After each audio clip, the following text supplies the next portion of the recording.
기도와 감사는 축복의 문을 여는 열쇠입니다. 어떤 사람이 죽어서 천국에 갔는데 천사들이 뭔가를 열심히 포장하고 있더래요. 그래서 그분이 물어봤답니다. 뭘 저렇게 열심히 포장하고 있습니까?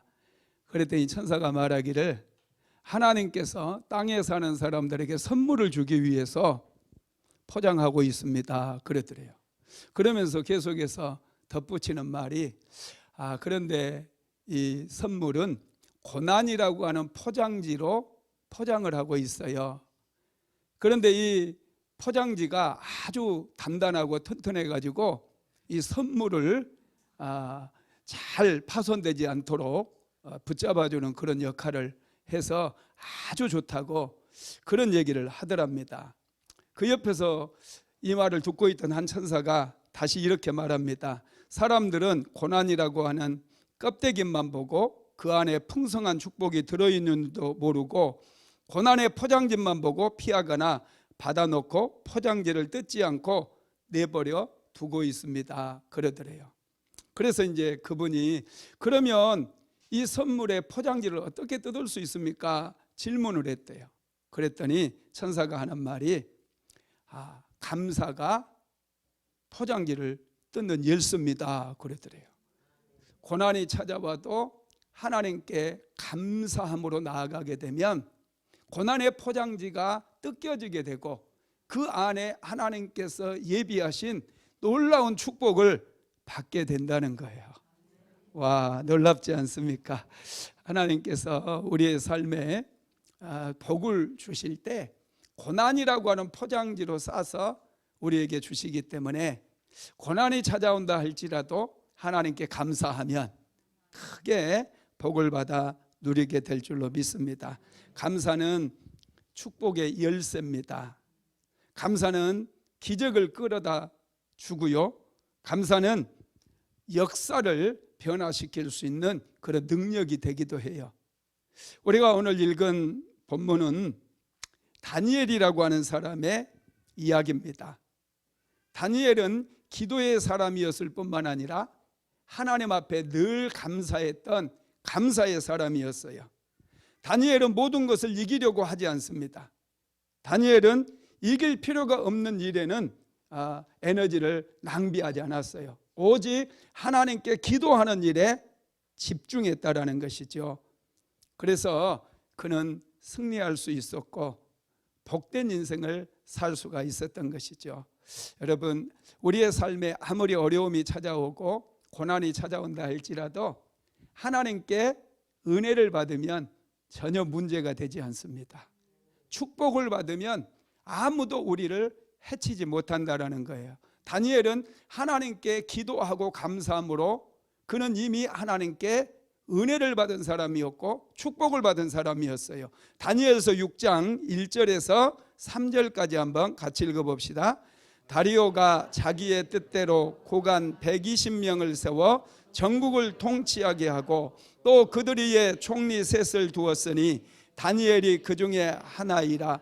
이는 고관들로 총리에게 자기의 직무를 보게 하여 왕에게 손해가 없게 하려 함이었더라.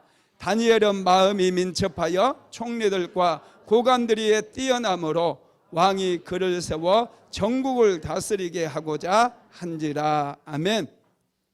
다니엘이 하나님 앞에 기도하고 감사함을 통해서 은혜를 받은 거예요.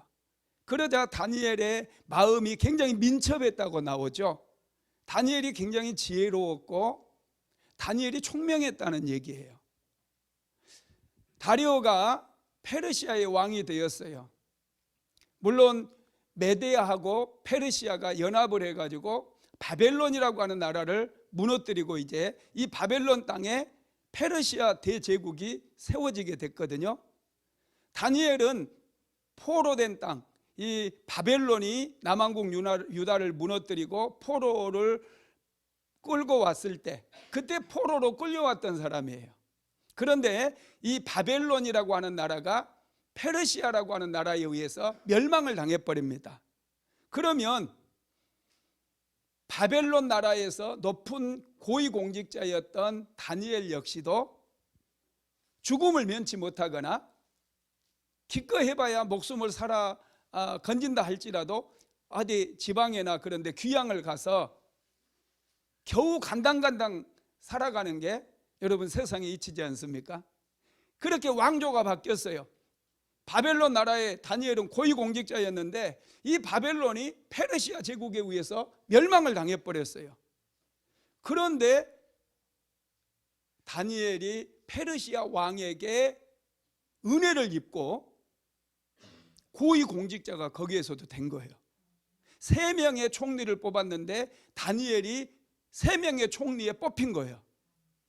그런데 얼마나 다니엘이 탁월했던지 3명의 총리들 위에 다니엘을 세워가지고 왕이 모든 페르시아 땅을 다스리게 했다라는 거예요.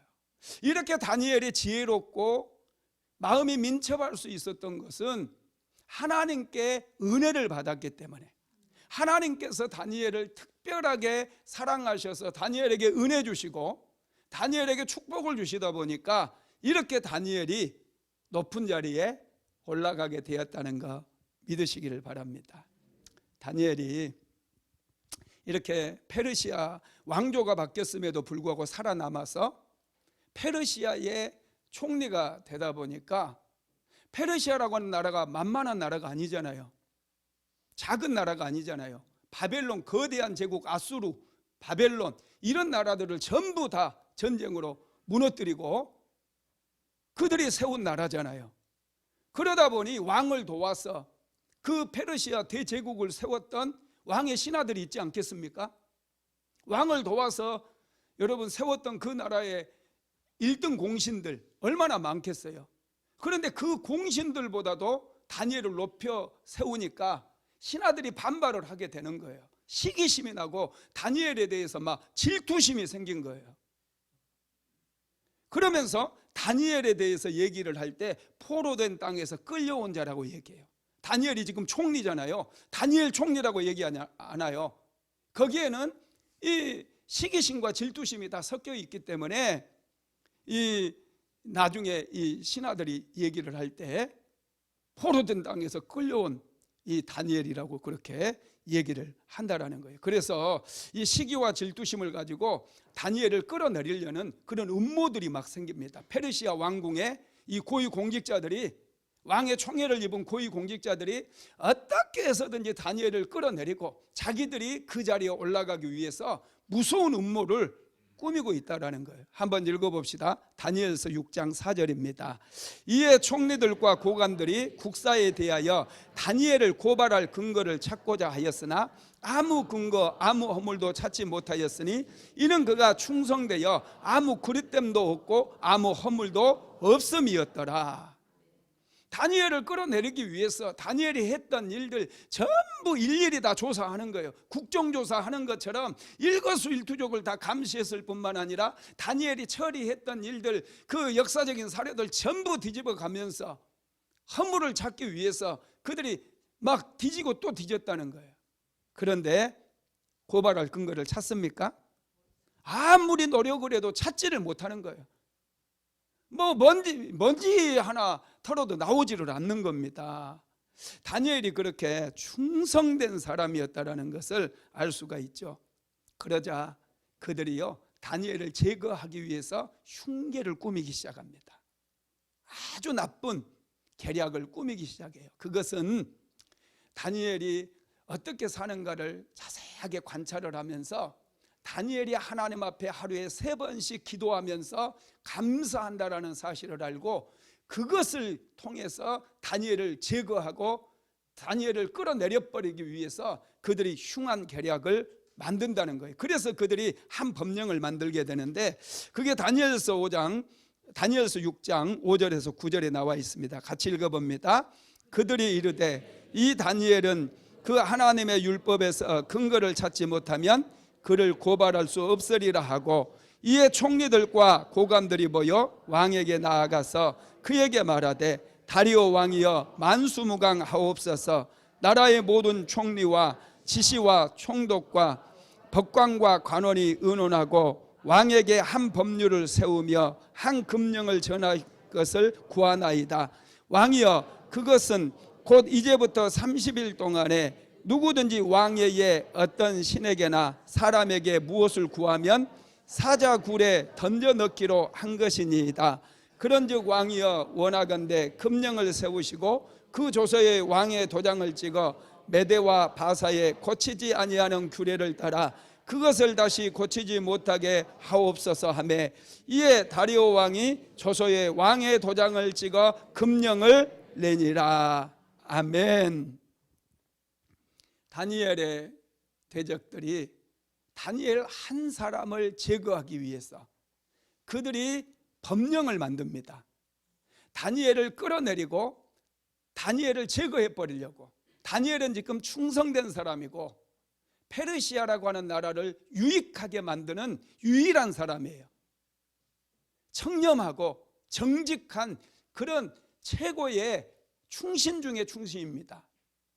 그럼에도 불구하고 대적들은 다니엘을 시기하고 질투하다가 결국에는 다니엘을 끌어내리기 위해서 흉한 계략을, 흉계를 꾸미기 시작하는데, 앞으로 30일 동안 왕 외에 다른 신에게나 다른 사람에게 무엇을 구하면은 그를 잡아다가 사자굴에 던져버리자는 그런 법령이에요.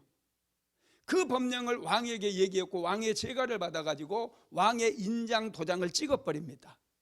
이제 앞으로 이 법령을 어기고 다른 신에게나 사람에게 무엇을 구하게 되면 그 사람은 곧바로 체포가 돼서 사자굴에 던져져 버릴 수밖에 없는 그런 환경에 놓이게 된 거예요.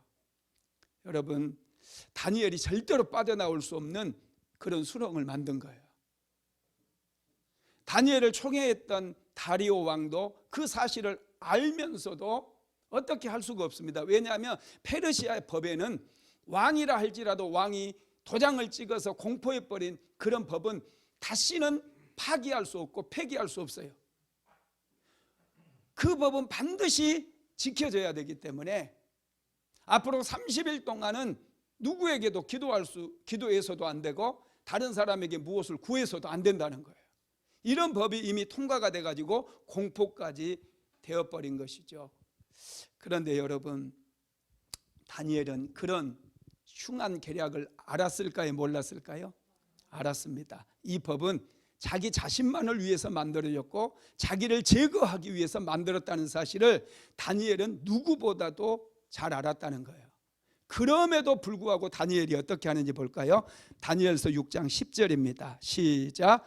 다니엘이 이 조서에 왕의 도장이 찍힌 것을 알고도 자기 집에 돌아가서는 윗방에 올라가 예루살렘으로 향한 창문을 열고 전에 하던 대로 하루 3번씩 무릎을 꿇고 기도하며 그의 하나님께 감사하였더라. 다니엘은 자신을 제거하기 위해서 정적들이 이 악한 법을 만들고 통과시킨 거 알았어요. 그렇다고 다니엘이 기도를 멈추지는 않습니다. 사실 이 정적들이 다니엘의 기도를 멈추게 하기 위해서 이 법을 만든 거예요. 그들이 다니엘을 관찰하기 시작했어요. 다니엘의 기록물들을 살펴보기 시작했어요. 그래서 그들이 내렸던 결론이 뭐였냐면 다니엘이 꿈을 해석할 수 있었고 환상을 볼 수도 있었고 다니엘이 이렇게 민첩하게 왕의 마음에 드는 그런 법들을 신속하게 만들어낼 수 있었던 그 근원이 뭐였느냐? 그게 하나님 앞에 드리는 기도였다는 사실을 그들이 발견한 거예요. 그래서 그들은 어떻게 해서든지 다니엘이 기도하지 못하게 막아버리려고 그랬어요. 그래서 그런 법을 만들었다라는 것입니다. 여러분, 다니엘의 탁월한 지혜와 또 문제 해결책은 전부 다니엘이 했던 기도에서 나왔다라는 것. 모든 신하들이 다 힘을 모아도, 모든 신하들이 다 지혜를 모아도 다니엘의 지혜를 따라올 수가 없었어요. 다니엘의 능력을 따라올 수가 없었어요. 그래서 그들은 다니엘의 기도를 막으려고 그렇게 흉한 계략을 꾸몄다라는 것입니다. 그런데 여러분, 다니엘은 그런 상황 속에서도 멈추지 않아요. 다니엘은 매일 하던 습관을 따라서 하나님 앞에 예루살렘으로 난 창문을 열어놓고 기도하는 모습을 오늘 본문을 통해서 우리가 볼 수 있다는 것이죠. 그러면 여러분, 하나님께서는 어떤 사람에게 기도를 응답해 주실까? 첫째는 기도를 생명처럼 소중히 여기는 사람에게 기도 응답을 주십니다. 다니엘은 기도를 생명처럼 소중하게 여겼습니다. 목숨을 걸고 기도했어요. 앞으로 30일 동안 신에게나 사람에게 무엇을 구한다면 그 사람을 잡아다가 사자굴에 던져버리겠다라고 하는 그런 법령이 통과가 됐어요. 다니엘은 이것을 너무나 잘 알았고, 이 법은 자기를 기도를 못하게 만들고 자기 한 사람 제거하기 위해서 만들었던 법이라는 사실을 다니엘은 알고 있었어요. 그렇지만 다니엘은 기도하는 데 있어서 타협하지 않습니다. 자기의 생명보다도 기도하는 것을 더 소중히 여겼다는 거예요. 그래서 다니엘은 기도의 비밀을 알았기 때문에 멈추지 않고 기도했다는 거예요. 이걸 배워야 돼요. 기도가 생명처럼 소중하다는 거, 이걸 배우는 사람이 지혜로운 사람이고 기도할 수 있어요. 여러분, 다니엘이 이렇게 목숨을 걸고 기도할 만큼 그 기도가 능력이 있다고 믿는 사람이라면 어떻게 기도하지 않고 세상을 살아갈 수 있겠습니까? 다니엘은 하나님을 믿었어요. 그래서 그는 하나님을 신뢰했고 생명을 걸고 하나님 앞에 기도할 수 있었다라는 것입니다. 사람들은 일 때문에 바빠서 기도 못한다고 그래요. 잘못된 생각이에요. 기도하면 일을 더 잘하게 돼 있어요. 다니엘이 기도했기 때문에 누구보다도 일을 더 잘했다라는 거예요. 믿으시기 바랍니다.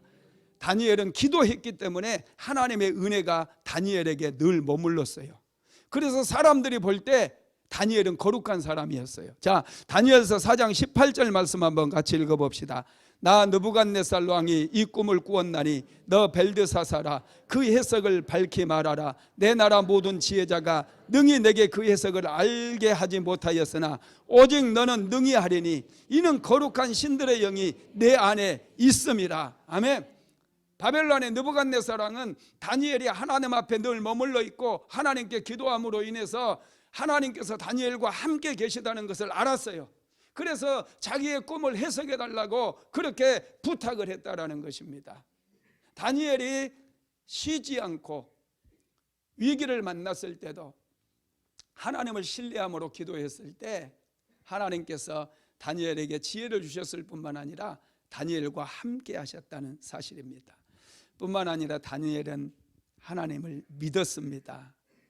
여러분, 기도한다는 것은요, 하나님을 믿는다는 거예요.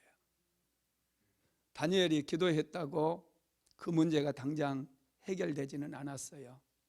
우리 생각에는 하나님은 사자굴에 들어가지 않게 해주시는 것이 기도 응답이라고 생각하거든요. 하나님, 내가 이렇게 기도했는데 나를 사자굴에 드디어 정령 집어넣겠다는 말입니까? 막 이렇게 우리는 울부짖을 때도 있지 않습니까?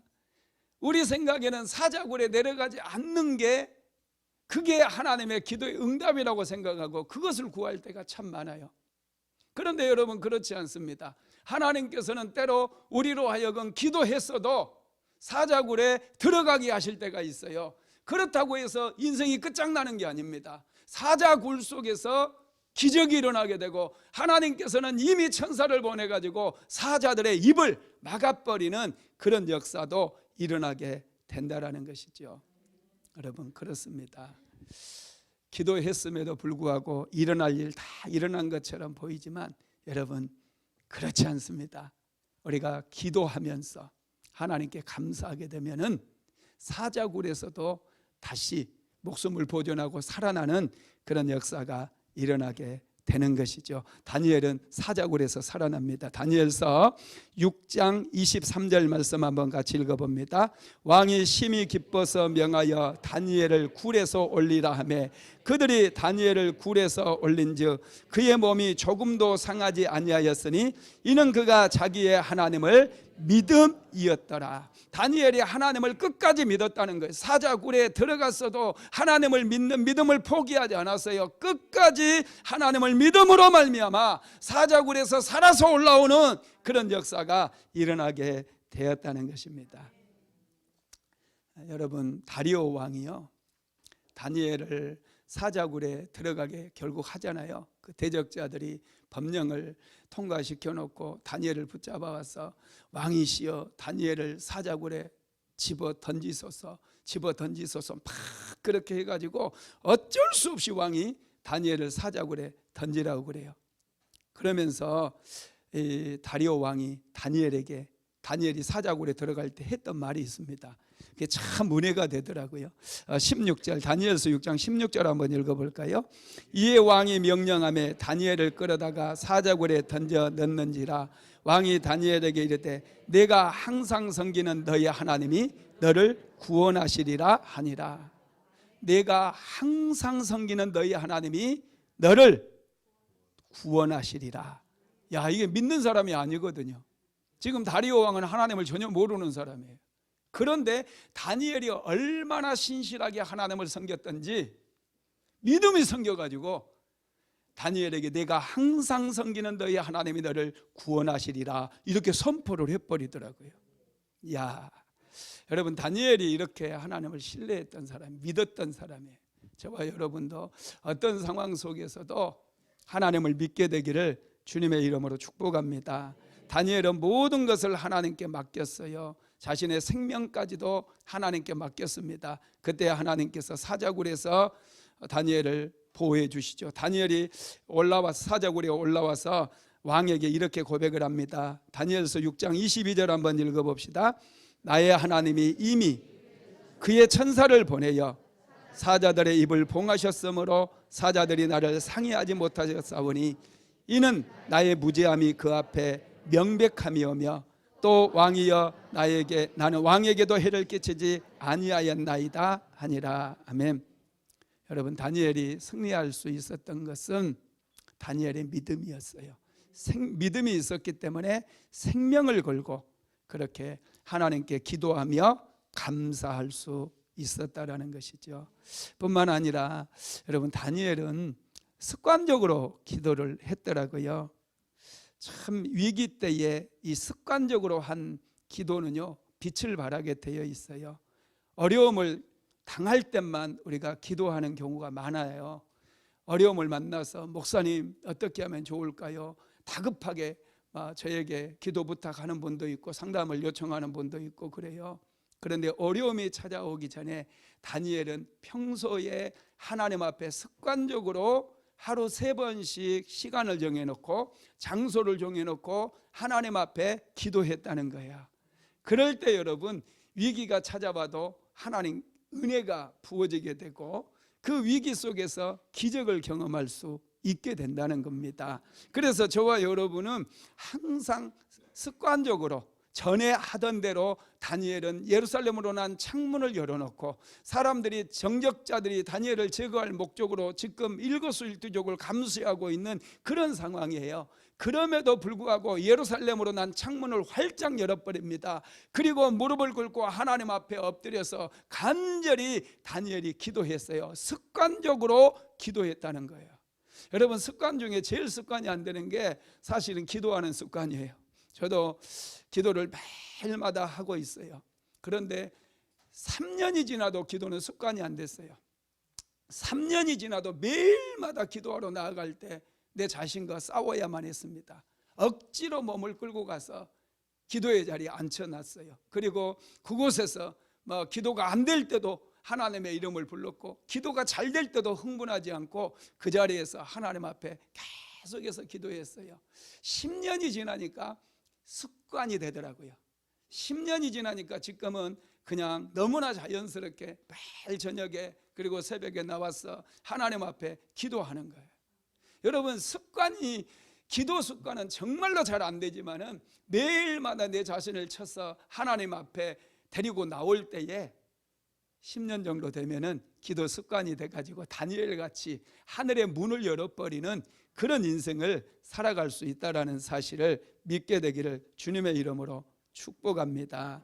다니엘은 이렇게 습관적으로 하나님 앞에 기도를 했어요. 그래서 다니엘은 승리하는 인생을 살았는데 한번 읽어봅시다. 다니엘서 6장 10절 다시 읽어봅니다.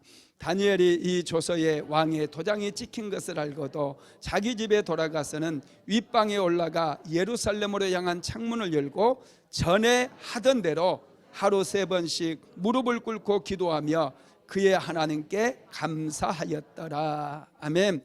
다니엘은 습관을 따라서 기도했고요, 습관을 따라서 하나님께 감사했고요, 습관을 따라서 하나님의 말씀을 묵상했고요. 여러분, 습관을 이렇게 좋은 습관을 만들게 되면 하나님의 은혜가 많이 부어지게 되고 끈질기게 기도할 수 있어요. 다니엘처럼 기도해서 승리하시기를 주님의 이름으로 축복합니다. 여러분, 지속하는 기도, 습관적으로 하는 기도가 얼마나 큰 능력이 있는지 몰라요. 습관적으로 기도해도 아무 일 안 일어나는 것 같잖아요. 그래도 멈추지 말고 계속 하세요. 아무리 작은 물방울도요, 수십 년 동안 계속해서 그 물방울이 떨어지면 아무리 큰 바위라도 구멍이 뚫려버립니다. 우리의 기도의 힘이 이렇게 막강해요. 어떤 장벽이라도 우리가 기도하면 무너지게 되는 것이죠. 두 번째로, 하나님께서는 범사에 감사하는 사람에게 승리를 주십니다. 다니엘은 기도의 사람이었을 뿐만 아니라 감사의 사람이었어요. 그래서 오늘 보면 마지막 부분에 보면 다니엘이 하루 3번씩 무릎을 꿇고 기도하며 하나님께 감사하였더라 이렇게 말씀하죠. 다니엘을 통해 우리는 감사하는 법을 배워야 돼요. 감사도 여러분 배워야 됩니다. 우리는 본성적으로 조금만 수가 틀리면 원망하는 게 아주 자연스러워요. 원망하고 불평하고 남의 탓하는 것이 습관이 되어버렸어요. 그래서 감사하려고 하면은 잘 안 됩니다. 그럼에도 불구하고 자꾸 하나님께 감사할 일을 생각해야 돼요. 아침에 해가 뜨는 것들, 이거 당연한 거 아닙니다. 여러분, 가족들과 함께 아침마다 식사하고 저녁마다 같이 식사하고 같이 여행도 가고 주일날 예배에 나올 수 있는 거, 이거 당연한 거 아니에요. 이거 엄청난 은혜고 축복이라는 사실을 믿게 되기를 바랍니다. 남편이 지금 건강한 것도 당연한 거 아니고 하나님의 은혜예요. 아내가 건강하게 열심히 이 남편과 자녀들을 위해서 일할 수 있는 거, 여러분 이거 당연한 거 아니라 하나님의 은혜라는 사실을 믿으시기를 바랍니다. 그래야 이게 당연한 게 아니라는 것을 알아야 하나님께 감사할 수 있는 거예요. 우리는 모든 것을 당연한 걸로 생각을 해요. 당연히 부모니까 당연히 나에게 용돈도 주고 부모니까 당연히 나를 키워주는 것이다, 이렇게 생각하면 감사할 게 하나도 없어요. 당연한 거 하나도 없습니다. 여러분, 우리가 이 좋은 가을날에 아름다운 단풍을 볼 수 있는 거, 아름다운 열매, 과일을 먹을 수 있는 거 전부 하나님의 은혜라는 사실을 믿으시기 바랍니다. 여러분, 땡큐라고 하는 말은 이 생각하다, think라고 하는 단어에서 나왔어요. 생각을 깊이 하게 될 때 땡큐가 나오는 거예요. 감사가 나오게 된다는 거죠. 예수님께서도요, 공생의 사역을 살아가시면서 많은 기적도 행하시고 많은 일들을 행하셨는데 기적을 행하실 때마다 먼저 감사했어요. 오병이어의 기적을 일으키실 때도 보리떡 5개와 물고기 2마리를 들고 먼저 하나님께 감사합니다. 나사로를 살리실 때도 먼저 하나님께 감사하고 나서 나사로에 나오라 명령을 내려요. 요한복음 11장 41절 한번 읽어봅시다. 돌을 옮겨 놓으니 예수께서 눈을 들어 우러러보시고 이르시되 아버지여, 내 말을 들으신 것을 감사하나이다.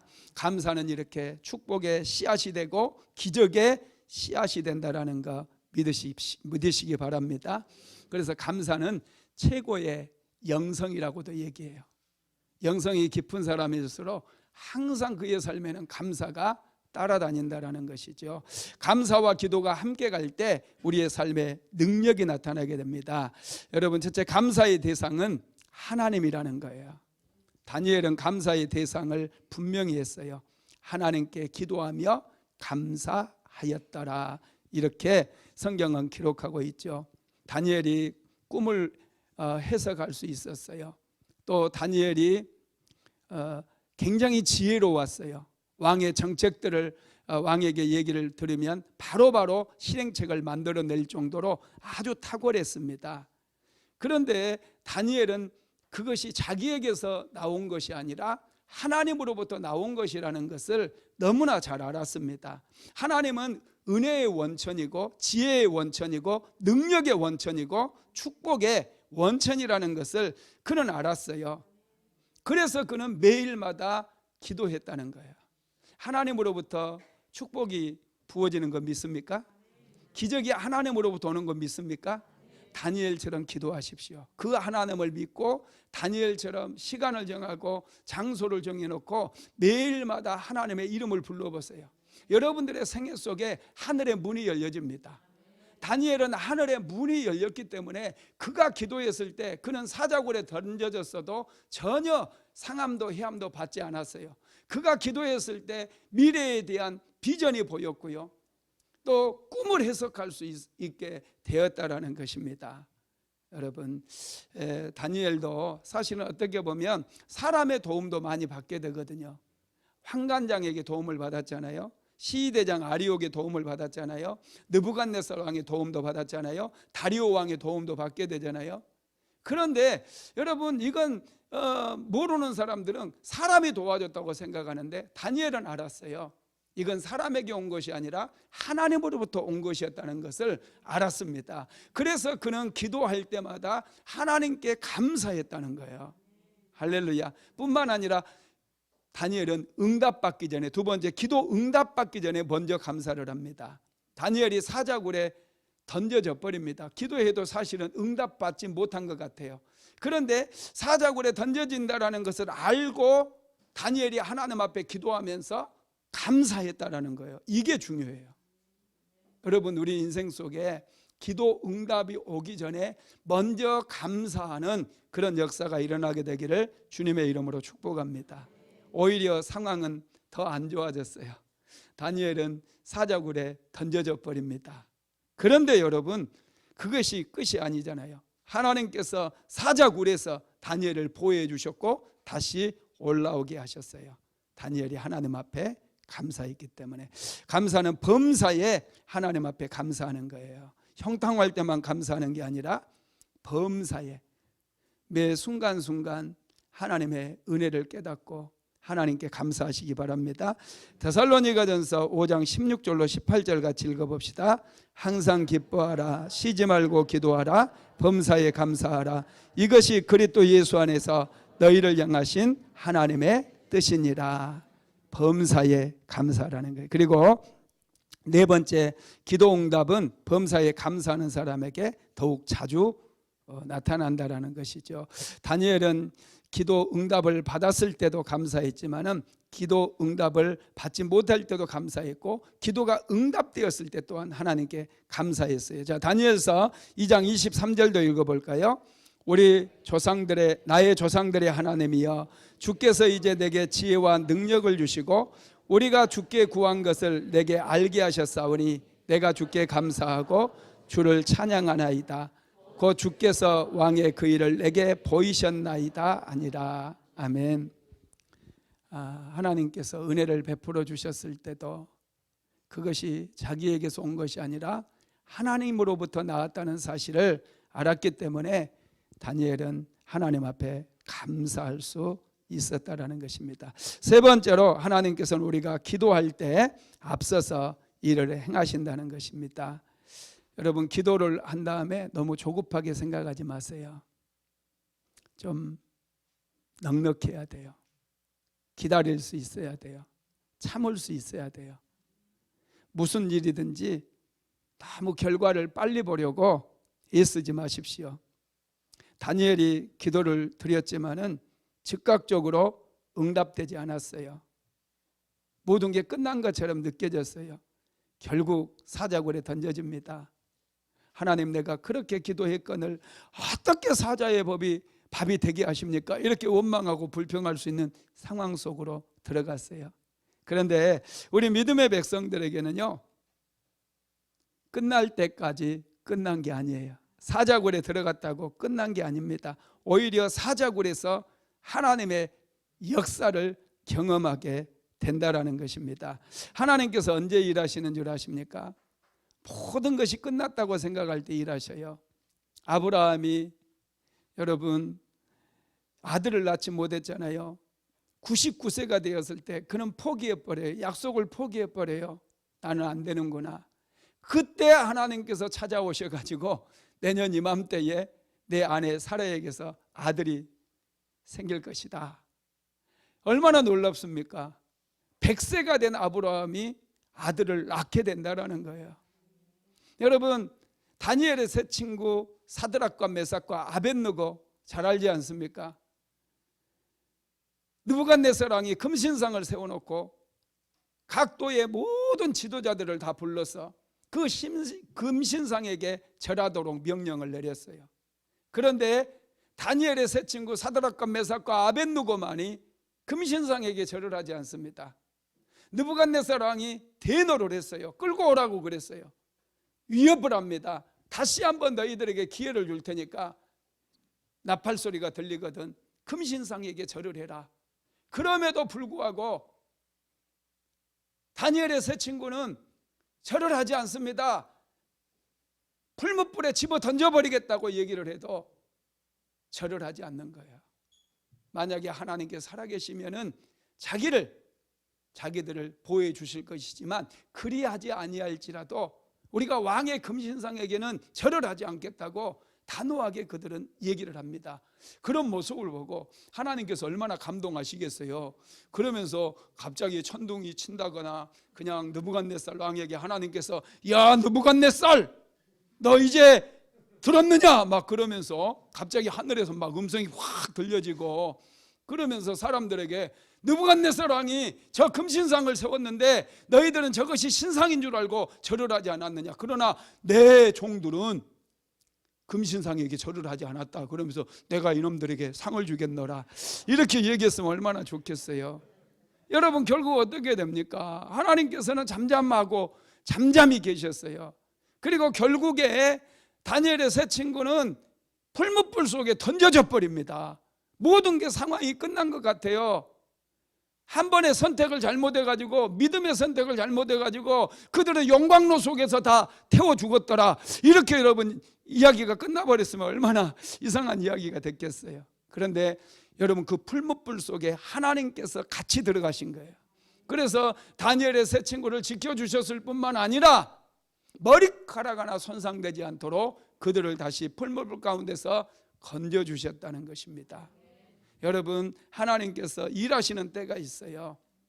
우리가 끝났다고 생각하지만 하나님께서는 바로 비로소 그때 일하신다는 거예요. 다니엘도 여러분 끝났다고 생각했어요. 사자굴에 던져지는 순간 이제 모든 게 끝났다라고 생각했을 사람들이 너무나 많아요. 그의 정적들은 다니엘을 제거했다고 이제 다니엘은 죽었다고 박수를 치면서 환호성을 불러 일으켰을 거예요. 그런데 놀라운 사실은 하나님께서 사자굴에 천사를 먼저 보내버립니다. 다니엘서 6장 22절 한번 읽어봅시다.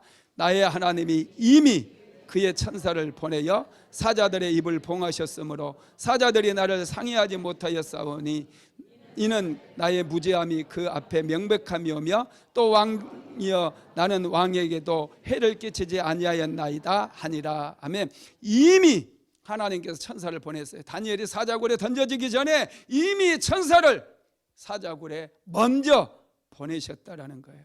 얼마나 놀랍습니까? 여러분 하나님을 믿으시기를 바랍니다. 끝까지 하나님을 신뢰하게 되면 우리는 끝났다고 생각할 수 있으나 하나님의 일은 바로 거기서 시작된다라는 사실입니다. 여러분 참 놀라운 것은요, 다니엘이 사자굴에 들어가기 전에 다니엘이 얼마나 힘들었겠어요. 그리고 사자굴에 던져졌을 때 참 놀라운 것은요, 하나님께서 막 하늘 보좌를 움직여 다니엘의 기도를 통해서 천사도 막 움직여서 먼저 사자굴에 보냈잖아요. 근데 또 사람도 움직이더라고요. 누구를 움직인지 아세요? 다리오 왕을 움직여요. 다리오 왕이 그날 밤에 금식하면서 철야하면서 다니엘을 위해서 기도합니다. 여러분 그게 다니엘서 6장 18절에 나와 있는데요, 18절 제가 한번 읽어드릴게요. 왕이 궁에 돌아가서는 밤이 새도록 금식하고 그 앞에 오락을 그치고 잠자기를 마다하니라 그랬어요. 놀랍지 않습니까? 여러분, 다리오 왕이 밤이 새도록 금식하고 밤새도록 잠자기를 마다하고 하나님 앞에 기도했다는 사실입니다. 다리오 왕이, 하나님을 믿지도 않았던 다리오 왕이 그렇게 금식하면서 다니엘을 위해서 기도했다라는 사실이에요. 다니엘이 기도하니까 이런 놀라운 일들이 일어나게 되었다라는 것이죠. 그리고 하나님께서는 사자의 입을 닫아버리셨어요. 참 놀랍죠. 다니엘이 기도했을 때 하나님께서 응답을 지체하신 이유는요, 다니엘의 정적들을 다 제거해 버리기 위함이었어요. 자, 한번 읽어봅시다. 다니엘서 6장 24절입니다. 시작. 왕이 말하여 다니엘을 참소한 사람들을 끌어오게 하고 그들을 그들의 처자들과 함께 사자굴에 던져 넣게 하였더니 그들이 굴 바닥에 닿기도 전에 사자들이 그들을 움켜서 그 뼈까지도 부셔뜨렸더라. 정적들이 다 제거돼 버렸어요. 가족들까지도. 그 사자가 얼마나 배고팠던지 그 사람들이 굴에 닿기도 전에 그냥 물어버렸다라는 것이죠. 하나님께서 이렇게 다니엘의 기도에 응답에 지체하시면서 더 큰 영광을 받게 되죠. 다리오 왕은 하나님께서 얼마나 위대하신 분인지를 알게 되고요, 다니엘이 섬겼던 여호와 하나님이 상천하지의 유일한 하나님이라는 것을 깨닫게 되고 그 백성들에게 조소를 내려가지고 다니엘의 하나님, 그 하나님을 높이라고 그렇게 얘기를 하죠. 한번 읽어봅시다. 다니엘서 6장 25절로 27절입니다. 이에 다리오 왕이 온 땅에 있는 모든 백성과 나라들과 언어가 다른 모든 사람들에게 조소를 내려 이르되 원하건대 너희에게 큰 평강이 있을지어다.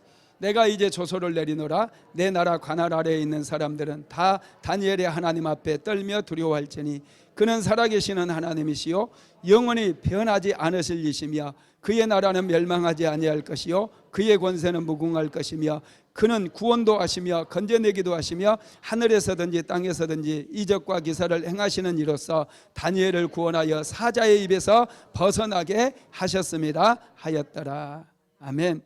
모든 영광을 하나님께 돌리게 되었어요. 응답이 지체되었지만 다니엘은 기적을 경험했고 또 모든 백성들은 여호와 하나님이 정말로 상천하지 유일하신 하나님이시라는 것을 깨닫게 되었다는 거죠. 다니엘서 6장의 결론이 28절에 나와 있는데 한번 같이 읽어봅시다. 이 다니엘이 다리오 왕의 시대와 바사 사람 고레스 왕의 시대에 형통하였더라. 다니엘은 하루에 3번씩 기도함으로 형통한 인생을 살았어요. 형통한 인생을 살기를 원한다면 기도하는 것을 멈추지 마십시오. 모든 상황이 끝난 것 같아도 계속해서 기도의 자리를 지키시고 하나님께 감사하시기 바랍니다. 어떤 상황 속에서도 불평하지 말고 원망하지 말고 하나님께서 주시는 그 은혜, 내가 눈을 뜰 수 있는 것도 하나님의 은혜구나, 내가 밥을 먹을 수 있는 것도 하나님의 은혜구나, 예배드릴 수 있는 거 무한한 하나님의 은혜이구나, 이걸 생각하시고 하나님께 감사하며 기도하게 되기를 주님의 이름으로 축복합니다. 말씀을 마무리합니다. 감사 기도는 위기를 기회로 바꾸는 능력입니다. 감사 기도를 드릴 때 천사가 움직이기 시작하고 하나님께서도 움직이고 사람들이 움직이기 시작합니다. 그래서 감사하며 하는 기도는 기적이 일어나게 되고 능력이 나타나서 모든 막힌 담을 돌파해 버린다는 것을 믿게 되기를 주님의 이름으로 축복합니다.